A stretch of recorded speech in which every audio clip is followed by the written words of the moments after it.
Welcome back to English Language and Literature. I'm Vicky, and we're here today to discuss the life and work of one of the world's greatest poets and writers, literature Nobel Prize winner George Seferis.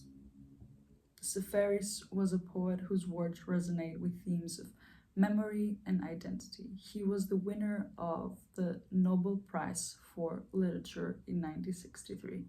Seferis captured the essence of a homeland lost and rediscovered over and over again in the depths of his soul.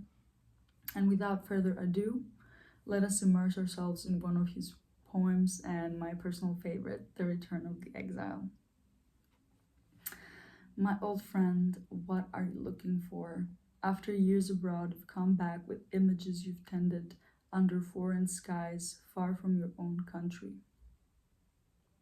I'm looking for my old garden. The trees come to my waist and the hills resemble terraces. Yet as a child, I used to play on the grass under great shadows, and I would run for hours, breathless over the slopes. My old friend, rest, you'll get used to it little by little. Together we will climb the paths you once knew. We will sit together under the plane tree's dome. They will come back to you little by little, your gardens and your slopes. I'm looking for my old house, the tall windows darkened by ivy. I'm looking for the ancient column known to sailors. How can I get into this coop? The roof comes to my shoulders, and however far I look, I see men on their knees as though saying their prayers. My old friend, don't you hear me? You'll get used to it little by little. Your house is the one you see, and soon friends and relatives will come knocking at the door to welcome you back tenderly. Why is your voice so distant? Raise your head a little so that I can understand you. As you speak, you grow gradually smaller, as though you're sinking into the ground. My old friend, stop a moment and think. You'll get used to it little by little. Your nostalgia has created a non-existent country with laws alien to earth and man. Now I can hear a sound.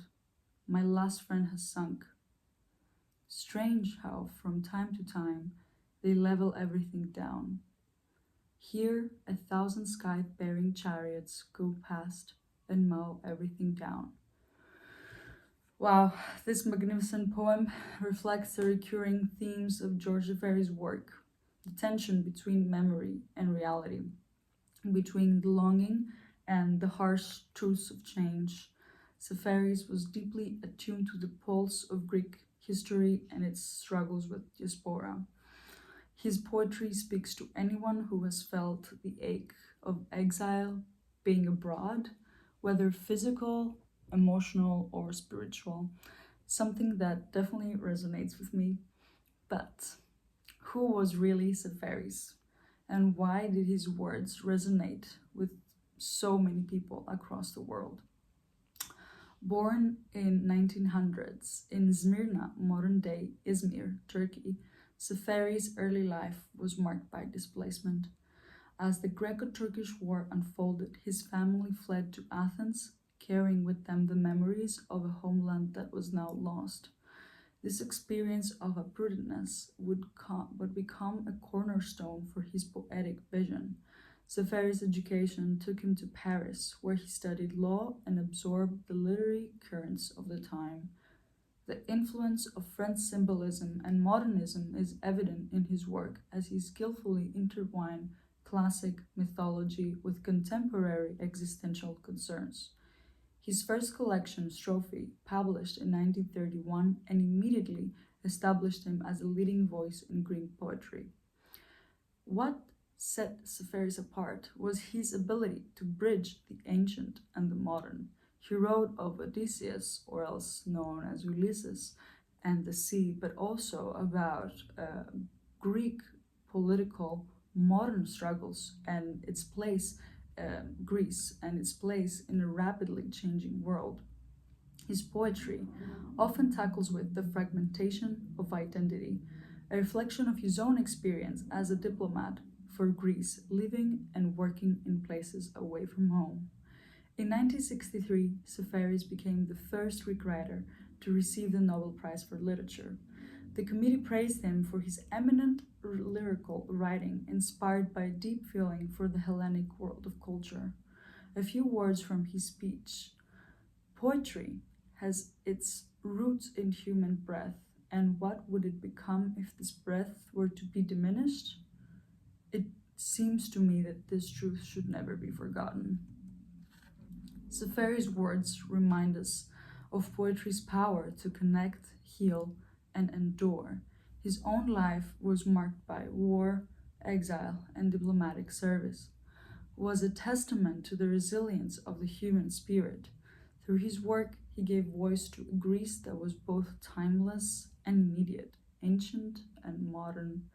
As we reflect on Seferis' legacy, it's worth noting that his poetry continues to speak to us even today.